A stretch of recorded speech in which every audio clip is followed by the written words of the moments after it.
तो महाराज, इस प्रकार भगवान की हर लीला यही सीख देती है कि प्रेम तत्व सबसे ऊपर है।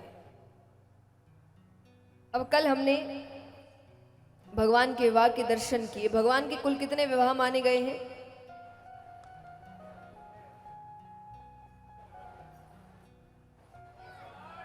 16,108। लेकिन पूर्ण रूप से विवाह केवल रुक्मणी जी के साथ हुआ। बाकी सब किसी ना किसी कारण से भगवान के नाम दिए गए हैं। बट फिर भी कहा जाता है कि भगवान के 16,108 विवाह हुए। उनके बारे में थोड़ा जानते हैं। तो सत्रदिक नामक राजा थे। उन्होंने सूर्यनारायण भगवान की तपस्या करी, उनको प्रसन्न किया। तो सूर्यनारायण भगवान दर्शन देने आते हैं। अब उन्होंने कहा कि क्या चाहिए वरदान में? बोले वरदान नहीं चाहिए, मैंने तो बस दर्शन के लिए तपस्या करी थी। ऐसे भक्त कम मिलते हैं। तो उनको बड़ी प्रसन्नता हुई। तो सूर्यनारायण भगवान अपने गले में एक मणि पहनते थे। उस मणि का नाम था समयंतक मणि। कौन सी मणि? तो उन्होंने वो उतार कर राजा को पहना दिया, चले गए। अब मनुष्य का स्वभाव है कि अगर उसके पास कोई कीमती वस्तु है, वो उसका दिखावा बहुत करता है। हर कोई करता है, कोई बहुत करेगा, कोई थोड़ा करेगा, पर करेंगे सब। जैसे मान लीजिए कि महिलाएं हैं, अगर इन्होंने कोई अच्छी चूड़ियां पहनी है या अंगूठी पहनी है, उस दिन इनकी सारी बातें हाथों से होंगी। अगर साधारण दिनों में वो ये कहेंगी कि भाई कहाँ गए थे या यहाँ रख दो, और जिस दिन हाथ में अंगूठियां चूड़ी होगी कोई नहीं, तो उस दिन कहाँ गए थे, यहाँ रख दो, है ना, बार बार। या फिर गले में कोई सुंदर हार पहना होगा तो बार बार उसको ठीक करेंगे, है ना। हाँ, अब भी कम नहीं है। ये महंगे महंगे फोन खरीदते हैं, तो नया नया फोन लेके बाजार में जाएंगे। अब ना फोन आया होता है, ना मैसेज आया होता है, लेकिन जैसे ही आसपास लोग दिखते हैं, जबरदस्ती जेब से बाहर निकालेंगे। करते हैं कि नहीं? कि सामने वाला देखे कि भाई हाथ में अच्छा फोन है, भाई महंगा फोन है। यानी दिखावा सब करते हैं। कोई थोड़ा करता है, कोई बहुत करता है, पर करते ये स्वभाव है मनुष्य का। तो अब इतनी सुंदर मणि, इतनी कीमती मणि, एक देवता की मणि है उनके पास। अब वो जहां भी जाए वो मणि पहन कर जाए, और जैसे ही आसपास लोग आए वो बार बार मणि को ठीक करने लगे। सीधा करे, उल्टा करे, सीधा करे, उल्टा करे। अब इतना करो तो सामने वाले की दृष्टि तो पड़ेगी। तो दृष्टि पड़े तो वो मणि थी इतनी सुंदर कि लोग तारीफ करते, कि अरे कितनी सुंदर मणि है। तारीफ करते तो उनको बड़ी खुशी मिलती। अब एक बार वो एक सभा में गए, तो वहां कई राजा आए हुए थे। तो अभी तो भगवान भी लीला कर ही रहे हैं, तो भगवान भी एक राजा है, भगवान भी आए। अब भगवान आए तो सत्रदिक राजा ने वही हरकत करी। आसपास जैसे ही लोग आए वो बार बार मणि को ठीक करने लगे। भगवान की नजर पड़ी, भगवान को हंसी आ गई। क्योंकि देखिए, ये देवता की मणि है, ये एक आशीर्वाद है। बाकी चीजों का दिखावा करना चलो बनता है, पर जब कोई आपको आशीर्वाद स्वरूप चीज मिलती है तो उसको संभाल के रखा जाता है, उसका दिखावा नहीं किया जाता।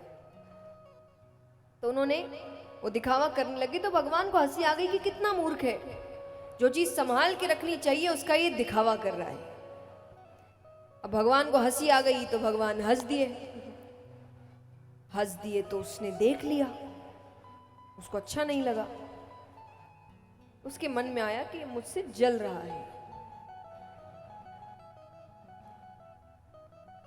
मनुष्य की आदत है, उसको थोड़ा सा कुछ मिल ना जाए, उसको ऐसा लगता है कि पूरी दुनिया उससे जलने लगी है। अपने आप को महत्व देना कुछ ज्यादा ही देने लगता है मनुष्य। मैं हमेशा कहती हूँ आपकी तारीफ आप नहीं दूसरे करने चाहिए, तब तारीफ मानी जाती है। आप ही खुद की तारीफ करते रहेंगे, ये किया वो किया वो किया, इसका मतलब नहीं किया, क्योंकि अभी तक लोगों को पता नहीं चला है। किया होता तो वो तारीफ कर रहे होते। तो यहां पर अब राजा को अच्छा उसको लग रहा है कि ये जलता है मुझसे, पर बात आई गई हो गई। कुछ समय बाद यहां पर राजा का भाई वो मणि लेकर शिकार खेलने जाता है। सामना एक शेर से हुआ, शेर ने उसको मार दिया। अब शेर वो मणि लेकर चला गया। वो शेर का सामना एक रीछ से होता है। रीछ ने शेर को मार दिया, वो मणि लेकर चले गए। उन्होंने अपने बच्चों को अपने गुफा में खिलौना स्वरूप दिया। बच्चे खेल रहे हैं। अब राजा को खबर मिली, वो जंगल पहुंचते हैं। भाई का शरीर तो मिल गया पर मणि गायब है। आसपास जो 7 लोग आए थे उन्होंने कहा कि अब जानवरों को मणि से क्या लेना देना, ये जरूर किसी ने मौके का फायदा उठाया है। तो तुम्हें किसी पे शक है? बोले शक कैसा? बोले किसी ने मणि को देखकर अटपटी हरकत करी हो।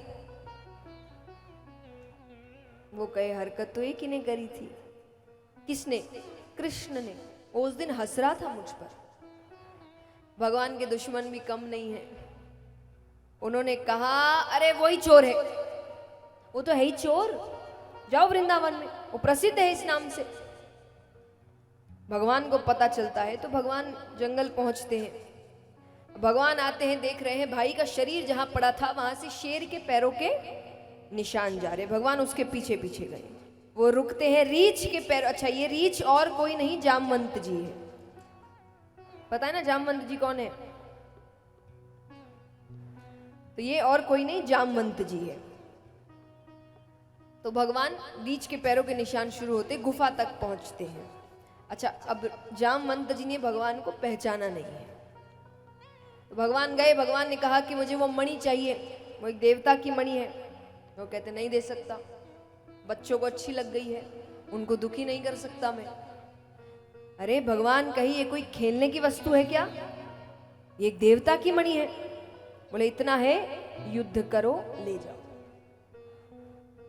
तो दोनों के बीच मल्ल युद्ध होता है। यानी मल्ल युद्ध मतलब कुश्ती। अब जब आप किसी से हाथापाई करते हैं ना, तो आपको कुछ ही मिनटों में समझ आ जाता है कि सामने वाला शक्तिशाली है कि नहीं।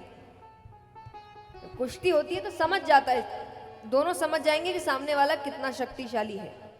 तो जामवंत जी समझ गए कि ये मुझे कभी भी मार सकता है, पर ये खेल खेल रहा है। भगवान मार नहीं रहे ना, पर वो शक्ति समझ गए हैं कि ये इतना शक्तिशाली है कि मुझे मार दे, पर अपना दांव पलट रहा है बार बार। काफी समय जब हो गया तब भगवान ने अंत में धनुष उठाया, बाण खींचते हैं और बाण खींचते ही जामवंत जी को साक्षात मर्यादा पुरुषोत्तम श्री राम के दर्शन हुए। बोलिए श्री रामचंद्र भगवान की। अब यहाँ पर राम जी के दर्शन होने के बाद तो जामवंत जी ने चरण पकड़ लिए। प्रभु मैंने आप पर हाथ उठाया।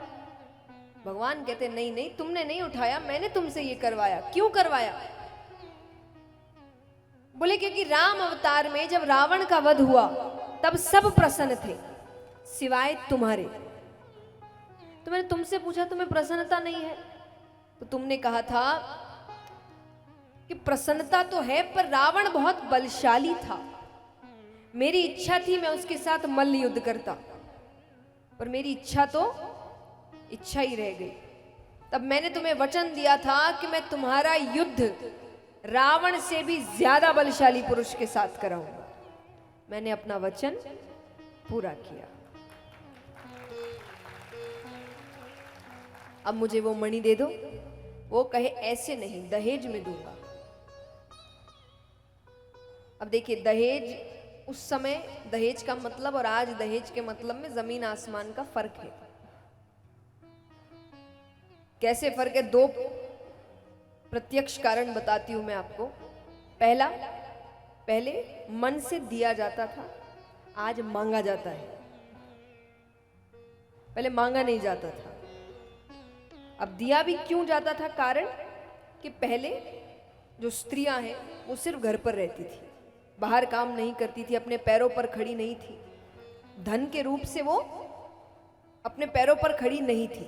तो उनके पिता क्या करते थे? अपनी बेटी की सुरक्षा के लिए चीजें देते थे, जो जिस पर हक सिर्फ बेटी का होता था, कि कोई भी दिक्कत आई तो वो किसी पर निर्भर नहीं है, इस चीज का ध्यान पिता रखते थे। आज उल्टा है, आज बेटी को छोड़ के सबके लिए चीजें दी जाती है ना, मांगने में, कि वो कहते हैं हम इसके लिए भी इतना, इसके लिए भी इतना, उसके लिए भी इतना। तो आज का दहेज और उस समय के दहेज में जमीन आसमान का फर्क है। तो इसीलिए उसको आज के समय का दहेज नहीं कि भगवान ने, क्योंकि लोग बड़ी जल्दी भगवान को बीच में ले आते हैं ना, उनको पता है बेचारे आएंगे नहीं नीचे सफाई देने के लिए, कि नहीं भाई हमारे समय ऐसा नहीं था, ये तुम लोगों ने बिगाड़ा है। तो इसीलिए मैंने ये बात बताई कि उस समय के दहेज का अर्थ और आज का अर्थ जमीन आसमान का फर्क है। तो उन्होंने कहा कि दूंगा पर दहेज में। भगवान कहते दहेज का मतलब समझते हो? बोले पशु हूं, समझता हूं, आपको मेरी बेटी से विवाह करना पड़ेगा। भगवान कहते मेरा विवाह हो चुका है। बोले आपने कौन सा यहां मर्यादा पुरुषोत्तम होने का व्रत लेकर रखा है? पहले राजाओं के कई विवाह होते थे, उसका एक कारण ये भी था कि पहले स्त्रियों की संख्या ज्यादा थी और पुरुषों की कम, क्योंकि पुरुष युद्ध लड़ते थे, सेना में रहते थे, तो अधिकतर मारे जाते थे, स्त्रियों की संख्या ज्यादा होती थी और राजा ज्यादा विवाह करते थे।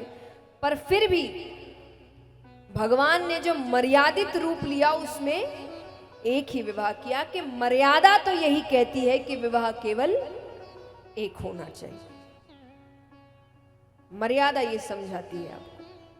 तो उन्होंने कहा कि आपने तो ऐसा कोई व्रत नहीं लेकर रखा है, आप एक राजा है, आप और विवाह कर सकते हैं, लेकिन अगर आप कहें कि मेरी बेटी में मनुष्य वाली सुंदरता नहीं है तो बात अलग है।